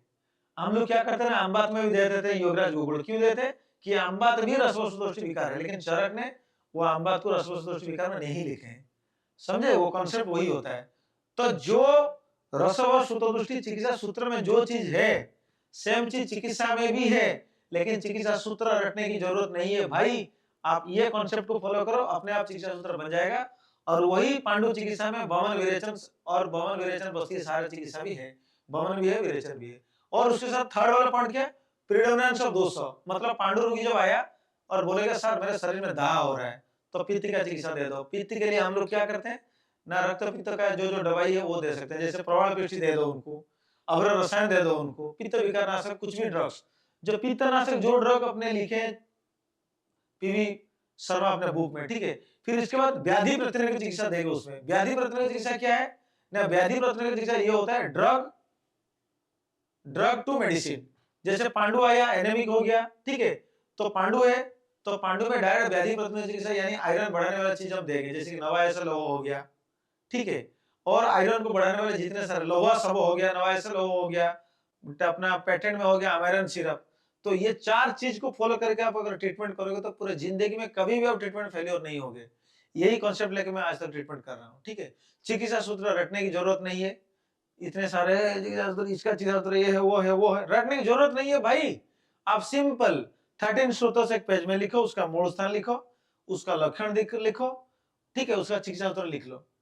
पहले जो पेशेंट अपने पास आ जाता है, अपने पास बैठ जाता है, जो लक्षण पेशेंट बोलेगा पहले आपको चूज करना है कि ये लक्षण कौन से सूत्रदृष्टि में है, उसी सूत्रदृष्टि को आप उठा लो, उसी का पहले मूल स्थान ट्रीटमेंट करो, फिर चिकित्सा सूत्र फॉलो करो, फिर उसमें 200 बेड रेफरेंस क्या है फॉलो करो, फिर व्याधि प्रतिरोधक चिकित्सा, ठीक है। तो ये हो गया रसवसुदोष्टि विकार। फिर अब मैं डिस्कशन करूंगा रक्तवसुदोष्टि का विकार क्या है ना, रक्तवसुदोष्टि का विकार क्या है ना, विधि शोणित के अध्याय रक्तजनक विषय, यानी अपना रक्तपित्त चिकित्सा अधिकार में वो वर्णन किया गया है। तो रक्तपित्त चिकित्सा अधिकार में क्या वर्णन किया गया है, रक्तवसुदोष्टि का विकार के लिए चिकित्सा क्या बोला गया है ना रक्त पित्त हरिक्रिया, यानी रक्तमुखीण हम करेंगे, रक्त पित्त हरिक्रिया बोला गया है, ठीक है, क्या बोला गया है ना, रक्त पित्त हरिक्रिया बोला गया है, विरेक बोला गया है, उपवास बोला गया है, और अपना श्रावण यानी रक्तमुखीण बोला गया है। तो जब रक्त व शुष्टि का चिकित्सा हम करेंगे तो इसके लिए रक्त पित्त हरिक्रिया यानी रक्त पित्त नाशक की चिकित्सा करेंगे, और उसमें विरेचन हम लोग देंगे, और इसमें उपवास हम लोग देंगे, और इसमें रक्त मुक्षण भी हम करेंगे। तो इसका एक एग्जांपल मैं देता हूं, देखो। तो रक्त प्रदूषण जो विकार मैंने क्या क्या आपको बोला, जैसे कुष्ठ के कंडो कुष्ठ मेढ्र पाक विदर्धी, जितने सारे चीजें वो रक्त प्रदूषण जो विकार। तो आपको पता कैसे चलेगा, आज जब पेशेंट मेरे पास आया था, बोला कि अपने पैर में बहुत इचिंग हो रहा है, बहुत जोर खोजली हो रहा है। तो मैंने जब देखा तो उसका क्या था, पैर का एक पोर्शन में रेडनेस था और चारों ओर काला था, ठीक है। तो मोटा मोटी उसका डायग्नोसिस बाद में आप करोगे लक्षण देखे, लेकिन मोटा मोटी आपको पता चला गया कि बीच में रेड कलर है, आउटर सरफेस में ब्लैक कलर है, सीवियर इचिंग हो रहा है, पीलिंग ऑफ स्किनिंग हो रहा है। जब वो उसको इचिंग करता है तो स्किन निकल के आ रहा है, पीलिंग हो रहा है, और जब इचिंग करता है तो रक्तस्रावन भी हो रहा है। तो इतने सारे चीज कहां पे है, 1310 में बोल दिया आपको, आपने पेपर पढ़ लिया, वो पेपर पढ़ लिया, बोले अरे हे सर ये तो रक्तोषितोष्टि का लक्षण सारे मिल रहा है इसमें। तो अब हमारा आ गया कि भाई इसको जो विकार है रक्तोषितोष्टि विकार है, हो गया। फिर बाद में उसका ट्रीटमेंट प्रोटोकॉल डेवलप करना है, और रक्तोषितोष्टि विकार जानने के बाद हम लोग क्या करें, उसका डायग्नोसिस की ओर बढ़ेंगे। ये डायग्नोसिस क्या हो सकता है, जैसे इधर में पांडु डायग्नोसिस किया, स्क्लेरा देखे, इसको देखे, पेलर देखे, ये जितने सारे स्किन कलर को देखे, मैंने पांडु डायग्नोसिस कर दिया। तो ऐसे में अब जो स्किन डिजीज था उस स्किन डिजीज में कैसे डायग्नोसिस करूंगा, जैसे कि एक स्किन डिजीज है जिसमें क्या लिखा गया है, इसमें ये लिखा गया है कि काकणंती का फल देखे हो, कभी गुंजा फल देखे हो, जो ब्लैक है और रेड है, ठीक है। तो बाहर में ब्लैक था और अंदर में रेड था, तो मैंने इसको काकड़ा का मतलब काकणंती का फल यानी काकड़ा का कुछ डायग्नोसिस किया, उसका इचिंग भी था, उसके साथ दद्रु का भी मिक्सर लक्षण था। तो मैंने डायग्नोसिस कर दिया काकड़ा को और दद्रु, ठीक है। लेकिन डायग्नोसिस बाद में, चरक जी ने तो इसलिए बोले हैं कि भाई सारे दुनिया में डिजीज जितने हैं उसको डायग्नोसिस करने की जरूरत नहीं है। आपने पहले उसका दोष, जैसे मैं त्रिविध बौद्ध संग्रह नहीं बोला था, प्रकृति समुत्थान और प्रकृति उत्थान समुत्थान देके आप उसको ट्रीटमेंट करना है। तो सिंपली आप लोग क्या करो, जो लक्षण लेके पेशेंट आपके पास आ रहा है, सिंपली पहले देखो ये कौन सा सुदोषी लक्षण है। तो मान लीजिए वो पेशेंट मेरे साथ जो स्किन डिजीज वाला आया था, ठीक है, तो पहले मैंने उसको डायग्नोसिस किया रक्त व सुदोषी विकार है ये। तो रक्त व सुदोषी विकार है मतलब उसका ट्रीटमेंट गाइडलाइन क्या देंगे, स्टेप, 3 स्टेप। पहले उसका मूल स्थान ट्रीटमेंट करेंगे। तो रक्त व सुदोष का मूल स्थान क्या होता है भाई, जकृत और प्लीहा। रक्तोषित का मूल स्थान क्या है, यकृत और प्लीहा। तो यकृत के लिए हम लोग क्या दवाई देंगे ना, यकृत के लिए क्या दवाई देंगे ना, अपने वही पीवी शर्मा बुक में यकृत के लिए क्या क्या ड्रग वर्णन किया है उसको आप चूज करना है। तो यकृत के लिए बहुत सारे ड्रग है, किसी ने सर्पों का चूज किया, किसी ने कटु की चूज किया, ठीक है, किसी ने यकृत के लिए और कुछ भूमियावलों की चूज किया, किसी ने और कुछ चूज कर लिया, तो किसी ने भूमियावलों की सोरक्स दे दिया, किसी ने कटुकी दे दिया। ऐसा चीज हमको जो पीवी शर्मा बुक में लिखे उसी से एक एक ड्रग चूज करके आप लिखना है, ठीक है। और मूल स्थान में ये यकृत के लिए और क्या दे सकते हैं, हम भेदनीय ड्रग दे सकते हैं, ठीक है, भेदनीय ड्रग हम देते हैं, ठीक है। तो इसमें क्या भेदनीय देंगे ना, इसमें जो भेदनीय ड्रग देंगे, जैसे कि मान लीजिए अगर कोई यकृत विकार आया तो आप लोग क्या करना है इसमें ना, यकृत विकार में आपको यकृत के लिए जो आपको देना है, ड्रग देना है, इसमें आपको जैसे कि 3 वेराइटी, आपको 3 वेराइटी का ड्रग चूज करना है। क्या क्या, त्रिभ्रुत भी देना है, त्रिफला भी देना है, और दंती भी देना है। त्रिभुज देना है, त्रिफला देना है, और दंती भी देना है, ठीक है। तो जैसे रक्त और सुतोष्टि विकार आया था तो स्टेप 1 ट्रीटमेंट मेरा था मूल स्थान का ट्रीटमेंट। तो मूल स्थान रक्त और सुतोष का क्या था, यकृत और प्लीहा। तो यकृत के लिए हम लोग क्या दे सकते हैं, यकृत के लिए क्या दे सकते हैं हम लोग, जो ड्रग पीवी शर्मा बुक में वो दे देना है आपको। और इसके साथ हम लोग एक बढ़िया ड्रग दे सकते हैं जो आरोग्यवर्धिनी बटी है, आपको पता है। इसलिए हर स्किन कंडीशन में आरोग्यवर्धिनी बटी हम क्यों देते हैं, यही होता है लॉजिक, क्योंकि आरोग्यवर्धिनी बटी में कटुकी होता है, और कटुकी का क्या कारण मैं बाद में अभी बताऊंगा। कटुकी होता है और इसमें ताम्र होता है, शोधशोधक होता है, तो इसीलिए यकृत के लिए हम आरोग्यवर्धिनी बटी इसीलिए देते हैं, और इसमें तिक्त रस भी है तो यकृत के लिए बढ़िया काम करता है। तो मूल स्थान का ट्रीटमेंट हो गया। फिर वो रक्तोषितोष्टि का फिर मूल स्थान क्या होता है? प्लीहा होता है। तो प्लीहा के लिए हम क्या चिकित्सा देंगे ना? किसी ने अपना रोहित का चूज किया, रोहित का रिष्ट, और किसी ने चूज किया अपना सर्पों का, ठीक है, किसी ने सर्पों का चूज कर लिया, किसी ने रोहित का चूज कर लिया, किसी ने पीपड़ी वर्धमान चूज कर लिया। तो आप लोग मूल स्थान के लिए इतने सारे ड्रग्स आप दे सकते हो। तो हो गया रक्तोषितोष्टि का मूल स्थान का चिकित्सा हो गया। अच्छा, मैं मूल स्थान के ऊपर ज्यादा एम्फेसिस क्यों देता हूं? क्योंकि भाई देखो, एक टंकी होता है जो मूल स्थान, एक टंकी से कनेक्टेड पाइप होता है जो होता है स्रोतोस, और एक होता है टैप जो पानी निकलता है। तो जो पाइप, टंकी से जो पाइप कनेक्टेड होता है, वो पाइप भले ही आप सफा कर लो, क्लीन कर दो, लेकिन जब तक टंकी क्लीन नहीं कर रहे हो तब तक कुछ दिन के लिए तो आपको अच्छा पानी मिलेगा, लेकिन टंकी वो 10-15 दिन 20 दिन के बाद फिर मैला हो जाएगा, फिर टंकी से वो गलत पानी आना, गंदा पानी आना शुरू हो जाएगा। यानी मूल स्थान का ट्रीटमेंट जब तक नहीं दे रहे हो तब तक आपको श्रुतस का अच्छा रिजल्ट नहीं मिलेगा। तो इसीलिए मूल स्थान का ट्रीटमेंट किया जाता है। फिर चिकित्सा सूत्र क्या होता है रक्तभाव का ना? विरेक उपवास मोक्ष रक्तपित्त हरिक्रिया। पहला ट्रीटमेंट जो रक्तभाव का क्या होता है ना? विरेचन होता है। क्या होता है? विरेचन होता है। विरेचन होता है ना भाई? तो विरेचन जब होता है तो इसीलिए मैंने जब मूल स्थान का ट्रीटमेंट दिया, उसमें आरोग्यवर्धिनी बटी है, और आरोग्यवर्धिनी में मेन इंग्रेडिएंट्स क्या है? कटुकी है। वो कटुकी क्या करता है? विरेचन ही तो करता है, क्योंकि सारंगधर ने विरेचन का 4 वैरायटी लिखे हैं, जैसे कि अपना भेदन लिखे हैं, भेदन लिखे हैं, रेचन लिखे हैं, अनुलोमन लिखे हैं और संसन लिखे हैं। भेदन के लिए कटुकी लिखे हैं, रेचन के लिए त्रिबुध लिखे हैं, और अनुलोमन के लिए हरितकी लिखे हैं, और संसन के लिए आरोग्य लिखे हैं। और चरक जी सेम चीज को बोले कि अगर रक्तोषितोष्टि वाला विकार कोई आ रहा है आपके पास, तो उसको आपको जो ड्रग देना है वो उसमें त्रिवृत, त्रिफला, दंती 3 चीज ही होना चाहिए। समझ में आ गया? ये आप चिकित्सा सूत्र हम फॉलो कर रहे हैं। तो विरेचन चिकित्सा, तो आप देखो कि हर कुष्ठ चिकित्सा वर्णन जो किया गया है उसमें हर कुष्ठ चिकित्सा में आप जाके देखो विरेचन मेन ट्रीटमेंट है कि नहीं। तो मैंने चिकित्सा सूत्र याद किया या रटा कुछ नहीं, सिंपल ये फंडा डाला और निकाला कि भाई उसका ट्रीटमेंट प्रोटोकॉल विरेचन ही होता है, ठीक है। और उसके बाद क्या ना, 200 प्रेडोनास देखूंगा, अगर इसमें पित्त है, कफ है, ज्यादा कंडू है तो कफ का चिकित्सा दूंगा, दाह है तो पित्त का चिकित्सा दूंगा, खून निकल रहा है तो पित्त का चिकित्सा दूंगा, शूल है तो मैं वात का चिकित्सा दूंगा। बहुत सारे स्किन कंडीशन आते हैं ना जिसमें दाह होता है, पित्त, रक्त निकलता है, पित्त, कंडू होता है बहुत, कफ, और जब शूल होता है, स्किन का बहुत कंडीशन, इचिंग होता है, बहुत दर्द होता है, वो हो जाएगा बात का प्रेडोनेंस। तो उसी हिसाब से बात पित्त कफ के हिसाब से हम ड्रग्स दे देंगे।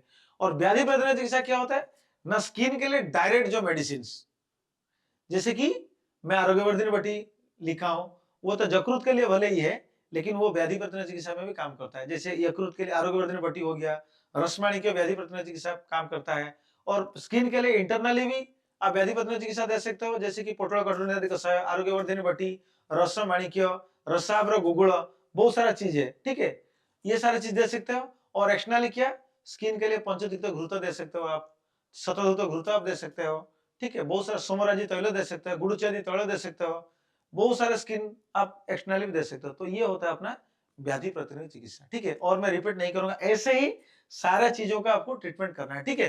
तो ये जो रक्तदान जो विषय, तो ये 24 का 18 नंबर श्लोक का ये आप लोग देख लेना। ऐसे ही रक्त रोगों का चिकित्सा सूत्र ये हो गया, ठीक है। तो ऐसे ही आपको 2 पेज में कॉन्सेप्ट को लिख के रखो भाई। एक पेज में स्रोतस, मूल स्थान, लक्षण, चिकित्सा सूत्र, दूसरे पेज में पीवी शर्मा बुक में जो जो चीज बोले, हर ऑर्गन के लिए, लीवर के लिए क्या, किडनी के लिए क्या, हृदय के लिए, उसको लिख लो। और एक बार में गुरुबादी गुण लिख लो। गुरुबादी गुणों का जो जो ड्रग्स नहीं है, जैसे गुरु ड्रग्स क्या होता है, गुरु, मंद, हिम, स्निग्ध, ये सारी चीजों को लिख कर रख दो। हो गया बंदे बच्चे, 3 पेज में पूरा ट्रीटमेंट हो गया आपका। सूत्र वूत्र कुछ भी रटने की जरूरत नहीं है, ठीक है। अब आगे बढ़ेंगे, बहुत टाइम ले लिया आप लोगों का, आगे बढ़ेंगे। इसमें क्या है ना, मांस रोगों का चिकित्सा सूत्र क्या होगा। अगर मांस रोग का चिकित्सा होगा तो शुद्ध संशुद्धि करेंगे, संशोधन करेंगे, पंचकर्मा करेंगे, शस्त्र ख्यार अग्निकर्म करेंगे, और अष्टनिंदित अध्याय में मेदोजनक जो चिकित्सा बोला गया उसको करेंगे। क्या चिकित्सा अष्ट अध्याय में था ना, गुरु अपतर्पण स्थूल के लिए था, और कुश के लिए था लघु संतर्पण, ये चिकित्सा करेंगे। इट इज वेरी इंपोर्टेंट, ठीक है। और अस्थि आश्रित व्याधि नाम, अगर अस्थि आश्रित यानी अस्थि व सूत्रोष्टि विकार अगर हो जाएगा, अस्थि प्रदूषित विकार आपके पास आ जाएगा, तो ट्रीटमेंट क्या देना है ना अस्थि आश्रयण व्याधिनाम पंचकर्मणि भेषज, पंचकर्म सबसे बेस्ट होता है। और ये पंचकर्म से और क्या बेस्ट होता है ना, बस्तयु क्षीर सर्पी भी, इनको बस्ती देना है। और बस्ती का जो ड्रग्स लेना है उसमें दूध या घृत साधित कुछ तिक्त द्रव्यों के साथ उसको साधन करके वो लेना चाहिए। बस्तयु क्षीर सर्पी भी तिक्त को उपजता है नीचो, तिक्त रस साधित, जैसे कि मान लीजिए कि पंचतिक्त के साथ घृत को पाचन करके पंचतिक्त घृत बनाए, यानी कुछ भी पंचतिक्त यानी कुछ तिक्त द्रव्य वाला ड्रग्स आप ले लिए, उसका क्वाथ ले लिए और दूध के साथ उसका पाचन कर दिए, उसका बस्ती आप दे देना। ये देने से क्या होता है ना, अस्थिगत सारा विकार का नष्ट हो जाता है। फिर आप लोग मेरे को पूछोगे सर कटु तिक्त कषाय रस जो होता है, कटु तिक्त कषाय रस जो होता है ये वायु को प्रकोपित करता है। कटु तिक्त कषाय रस जो होता है ये वायु को प्रकोपित करता है। और अस्थि आश्रित तो जितने सारे व्याधि होते हैं, जैसे कि अध्यस्थि दंत भेद सूल जो जो हो गया, इसमें सर सूल होगा वायु, मतलब वायु प्रकोप होने के कारण सूल होता है। लेकिन आपने यहाँ बोल दिया कि तिक्त रस साधित घृत या क्षीर को बस्ती दे दो, ये सूल कम हो जाएगा। लेकिन सर ये तो तिक्त रस अगर देंगे तो वायु तो बढ़ जाएगा, है कि नहीं? क्योंकि कटु तिक्त कषाय वातवर्धनम, कटु तिक्त कषाय सेवन तो वायु वर्धन होता है। लेकिन यहाँ इधर नहीं होगा। क्यों नहीं होगा? क्योंकि घृतों के साथ कुछ भी चीज अगर संस्कारित किया जाता है तो क्या होता है ना, वो घृतों का गुण के हिसाब से वो ड्रग्स बन जाता है। तो इसलिए इधर बोला गया है कि क्षीर सर्पी के साथ उसको बस्ती ही देना है आप लोगों को, ठीक है? तो अस्थि आश्रित तो जितने सारे व्याधि है उनमें ये सबसे बेस्ट होगा। इसके बाद मज्जा तथा शुक्र बेगम चिकित्सा क्या करेंगे ना, इसमें जिसमें सारे अन्न देंगे वो मधुर और तिक्त रस वाला अन्न देंगे, मधुर और तिक्त रस वाला अन्न देंगे, ठीक है? व्यवाय व्यायाम शुद्धि काल मात्रा है। और इसमें क्या करें ना, इसमें ऋतु अनुसार वमन ऋतु में जैसे वमन, वसंत ऋतु में वमन हो गया, शरद ऋतु में विरेचन, ये सारी चिकित्सा देना है। और सबसे मैं कंपाइल एक चीज कर देता हूं कि संशोधन किसमें देना है, मांस भाव में संशोधन देना है, अस्थि में संशोधन देना है, मज्जा में संशोधन देना है और शुक्र में भी संशोधन दे देना है, ठीक है? अब इसके बाद आएगा इंद्रिय जो रोग, इंद्रिय का चिकित्सा तो क्या होगा ना, इंद्रिय जो जितने सारे हमारे इंद्रिय है अगर इनका चिकित्सा कुछ व्याधि हो गया तो त्रिवर्म्य में वर्णन किया गया है। त्रिवर्म्य शिर हृदय बस्ती, शिर हृदय बस्ती में जो जो बोला गया उसको हम फॉलो करेंगे। सेम चीज शिर हृदय बस्ती, वही श्रोतोष डाल के आपको ट्रीटमेंट करना है, ठीक है? तो मलज रोगों का क्या चिकित्सा करेंगे ना, 9 वैज्ञान धारणा अध्याय में जो जो चिकित्सा बोला गया उसको आप फॉलो करेंगे। मैं ऑलरेडी उसको पढ़ा चुका हूं आप लोगों को, ठीक है? इसके बाद जो चीज है कि व्याधि होता क्यों होता है, मैं ऑलरेडी आप लोगों को पढ़ा चुका हूं। ये जब स्टार्टिंग सेशन में किया उसमें ऑलरेडी मैं आप लोगों को पढ़ा चुका हूं कि व्याधि क्यों होता है, कि अहित आहार सेवन करने के बाद हम लोगों का जैसे आहार में ये मतलब ठीक से परिणमन ना होने से आम उत्पन्न होता है, फिर वो आम जाता है, फिर वो होने के बाद फिर कोष्ठ से शाखा तक जाता है, फिर व्याधि करता है। मैं ऑलरेडी आपको पढ़ा चुका हूं अभी अभी। तो इसमें लिखा गया व्यायाम उष्मा तैक्नत अहित से अनवाचरणात, यानी व्यायाम करने से उष्ण तकने सारा अधिक व्यायाम करने से, गर्मी की तीक्ष्णता से, हितकर आहार विहार का सेवन ना करने से, वायु का शीघ्र गति से, और वायु का शीघ्र गति से तो इसमें क्या होता है ना, कोष्ठात शाखा मड़ांग जाति द्रुतत्यात मारुतस्य, सेम चीज में बोला। तो मल क्या करेगा, जो मल होता है यानी आम होता है, वो क्या करेगा, वो आम क्या करेगा ना, कोष्ठ से शाखा तक जाएगा। तो शाखा क्या है, कोष्ठक शाखा, शाखा क्या है ना, शाखा क्या है ना, शाखा है रक्तादि, रक्तादि धातव स्तवक। शाखा क्या होता है, रक्तादि धातव स्तवक, यानी रक्त मांस मेदा अस्थि मज्जा शुक्र रस, ये सारे धातु ही शाखा होते हैं। तो मैंने ऑलरेडी पढ़ा चुका हूं, फर्स्ट मतलब अभी अभी पढ़ाया हूं। तो दोष क्या करेगा, कोष्ठ से जाके शाखा तक पहुंचेगा। मान लीजिए रसवसुतोष में घुस गया तो रसवसुतोष का जो जो विकार मैं अभी पढ़ाया वो हो जाएगा। रक्त में घुसा, रक्तवसुतोष जितने सारे विकार मैं पढ़ाया वो हो जाएगा। तो सारे डिजीज ऐसे हो जाएगा। तो इसमें इंपोर्टेंट है व्यायाम, उष्मण, तैक्नात, अहित, चारणात। ये 3 चीज आपको याद रख लो, ये इंपोर्टेंट है, एग्जाम में आता है। तो मल कहां जाता है ना, कोष्ठ से शाखा जाता है, इट इज वेरी इंपोर्टेंट। कैसे जाता है, द्रुतत्वात् मारुतस्य, द्रुतत्वात् मारुतस्य।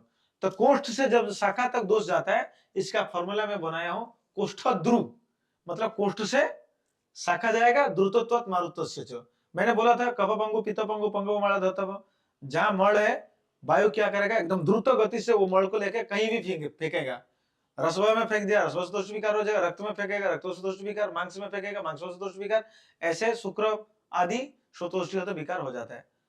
इसके बाद तत्रस्थश्च विलंबते कदाचित न समीरणता न आदेश काल कुप्यंती भूयो हेतु प्रतिक्षण। ये क्या बोलता है, ये श्लोका ये बोलता है कि जब शाखाओं में दोष जाके स्थित हो जाता है, कभी कभी ये दोष क्या होता है ना, ऐसे ही रह जाता है, कभी कभी प्रेरणा न मिलने पर, उसको स्टिमुलेशन ना होने पर वही रुक जाता है और फिर दूसरे हेतुओं की प्रतीक्षा कर लेता है और बढ़िया एनवायरमेंट को वो वेट करता है। जब वो एनवायरमेंट आ जाता है तो दोस्तों बिना स्थान और समय के प्रकोपित, मतलब जब एनवायरमेंट आ जाता है तो दोस्तों प्रकोपित हो जाता है।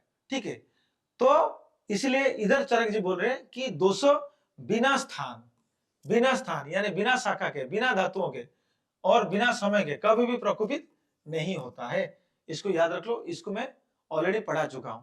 जब ये दोषो कोष्ठ से शाखा से चला गया है, दोषों का शाखाओं से कोष्ठ होने में कारण, ठीक है, तो जब दोषो शाखा से अपना कोष्ठ से शाखा गया था, तो कोष्ठ से मैं जैसे पहला डायग्राम नहीं बनाया था, स्टोमक वाला चीज, फिर इसको पढ़ा के स्टोमक में फिर अपना आम उत्पत्ति हो गया, फिर शाखा में गया, जैसे रस रक्त मांस में अस्थि मज्जा शुक्र में, इसमें शाखा में घुस गया, उसके सारे व्याधि कर दिया, तो बहुत सारे व्याधि हो गया। अब हमको ठीक करना है, तो कैसे ठीक करेंगे, मैंने जो चिकित्सा सूत्र आपको बोला वही चिकित्सा सूत्र फॉलो करेंगे।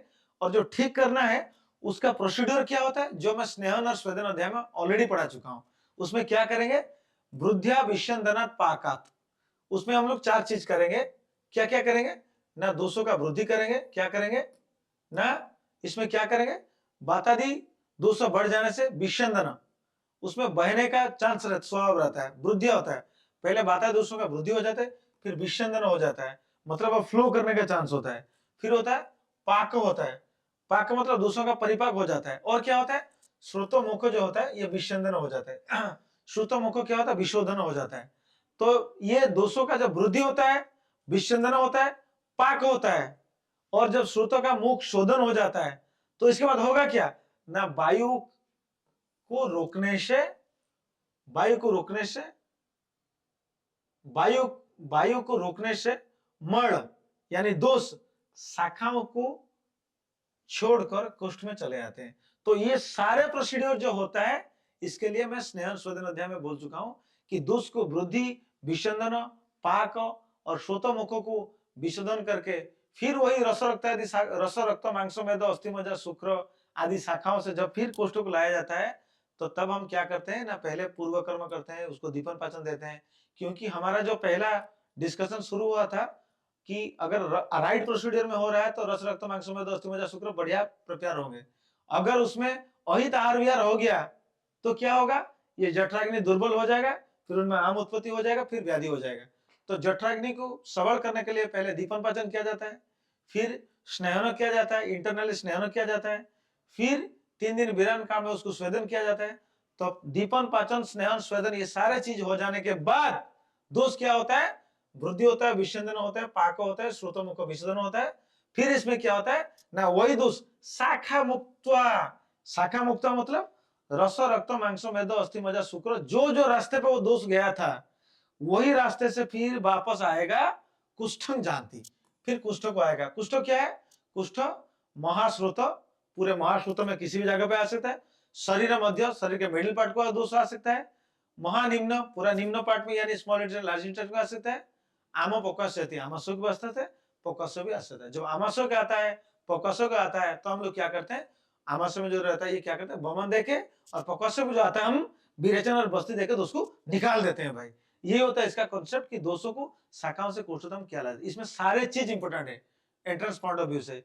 वृद्ध्या विषंदनात् पाकात् श्रोतमुख विशोधनात्, ये चार कॉन्सेप्ट दोषों को शाखाओं से कोष्ठ लाने का है।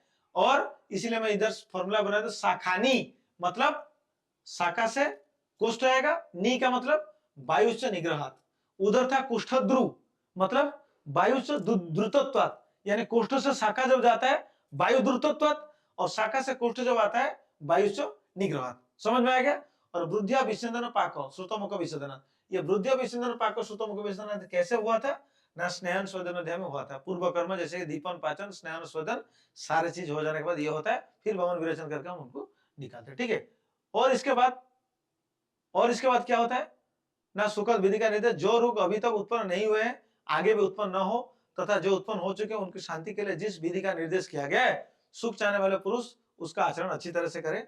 और इसके बाद बहुत बढ़िया इसका रेफरेंस आता है, सुखार्था सर्वभूतानां मता सर्वा प्रवृत्तयो नाना ज्ञान विशेषतु मार्ग मार्ग प्रवृत्त, अर्थात संसार के समस्त प्राणियों की सभी प्रवृत्तियां सुख प्राप्ति के लिए होती है, ये सर्वसम्मत विचार है। ज्ञान विशेष से वो प्रवृत्ति सतमार्ग की ओर होती है और अज्ञान विशेष से यानी प्रज्ञापन से वो प्रवृत्ति अधोमार्ग की ओर होती है, अर्थात ज्ञान विशेष से सुख की और अज्ञान से दुख की प्राप्ति होता है। इसके बाद हम लोग और एक चीज डिस्कशन करेंगे, विद्वान और मूर्खों की कार्यविधि में भेद क्या होता है।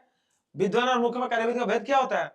विद्वान व्यक्ति क्या करेगा, जो मैं प्रोसीजर पढ़ाया 4 स्टेप चिकित्सा का, मूल स्थान का, चिकित्सा सूत्र का, दोषों प्रेडोमिनेंस का और व्याधि पत्नी चिकित्सा, जो मैं 4 स्टेप बोला, ये 4 स्टेप को आपको फॉलो करना है, ये ज्ञानी व्यक्ति करेगा। मूर्ख व्यक्ति क्या करेगा, जब पेशेंट आएगा हाथ कांपेगा, पता नहीं है 15 दवाई एक साथ प्रिस्क्रिप्शन में लिख दिया, वही तो गलती करते हैं डॉक्टर लोग आजकल।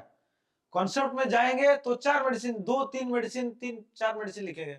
कॉन्सेप्ट नहीं होगा, कॉन्सेप्ट होगा तो 1 से 2 मेडिसिन आप ठीक करोगे, कॉन्सेप्ट नहीं है तो 15 मेडिसिन लिख रहे हो, अपने भविष्य रत्नावली जितने मेडिसिन का नाम सुना वही डाल देते हैं। तो आजकल मैं देख रहा हूँ बहुत सारे प्रिस्क्रिप्शन मेरे पास आ रहा है, इसमें 15-20 मेडिसिन आयुर्वेद डॉक्टर लिखते हैं, ये गलत है भाई, ठीक है। तो मूर्ख वैद्य वही करता है, जैसे कि परीक्षक उचित अनुचित का भलीभांति विचार करके हितकर कार्यों की पक्षपाती होती है और रजगुण तथा तमगुण से युक्त लौकिक पुरुष अर्थात वास्तविक सुख को न जानने वाला प्रिय का ही अनुसरण करता है। इसके बाद और एक चीज डिस्कशन करके मैं वो चैप्टर को खत्म करूंगा। जैसे परीक्षा का गुण कितना होता है, टोटल 9 होता है, एग्जाम में आता है। एक होता है श्रुतं, बुद्धि, स्मृति, दाक्ष्य, ठीक है।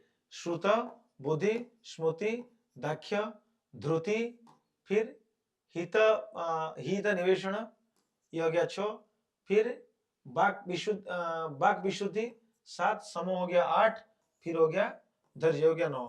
ये गुण क्या होगा ना, लौकिकं, ये जो जितना गुण है ये सारे गुणों को आपको फॉलो करना है, इट इज वेरी इंपोर्टेंट, ठीक है। ये अपना एक डॉक्टर के लिए बहुत इंपोर्टेंट है। इसमें ये क्या होगा न परीक्षकम धैर्यमानम आश्रयन्ते परीक्षकम, परीक्षक उसको आश्रय करना चाहिए।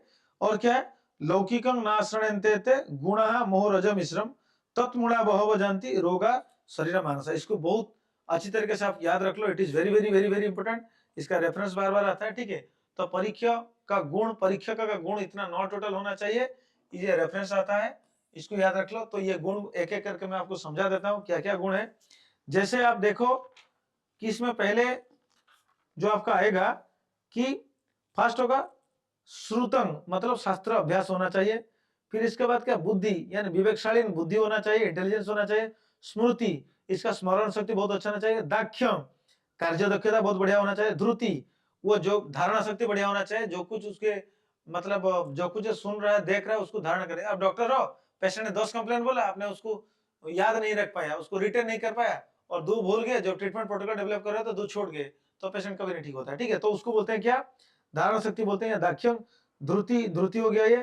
फिर ध्रुति के बाद हित निश्चयणम, हित अभ्यास होना चाहिए।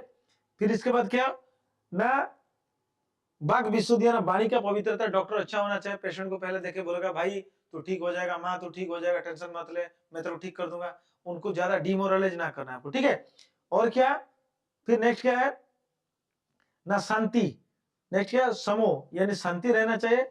धैर्य आश्रयंती यानी डॉक्टर में धैर्यता रहना चाहिए, ठीक है। तो अब ये जो चैप्टर अभी कंप्लीट हो गया, आप लोगों को मेरा ये रिक्वेस्ट है कि आप लोग आज जाके चरक, श्रुत, विमान 5 चैप्टर पढ़ो। जितने इधर में धातुओं का बोल दिया, ये 7 धातुओं को छोड़ के और 6 श्रुतों से, जैसे कि अपना हो गया प्राण, प्राणव श्रुतस, उदकव श्रुतस, अन्नव श्रुतस, ठीक है। और इसको छोड़ के जैसे कि मूत्रव श्रुतस हो गया, पुरुष, ये सारे श्रुतस का ऐसे मूल स्थान, चिकित्सा सूत्र, दृष्टि, लक्षण, ये सारे चीज देख लो और आज ही अपने पेज में लिख दो। ये एग्जाम के लिए बहुत इंपॉर्टेंट है और एग्जाम को छोड़कर अपने क्लिनिकल जीवन के लिए बहुत बहुत बहुत इंपॉर्टेंट है। Hope you will learn everything and hope आप ये प्रैक्टिकल लाइफ में इंप्लीमेंट करोगे, ठीक है। Thank you, bye bye.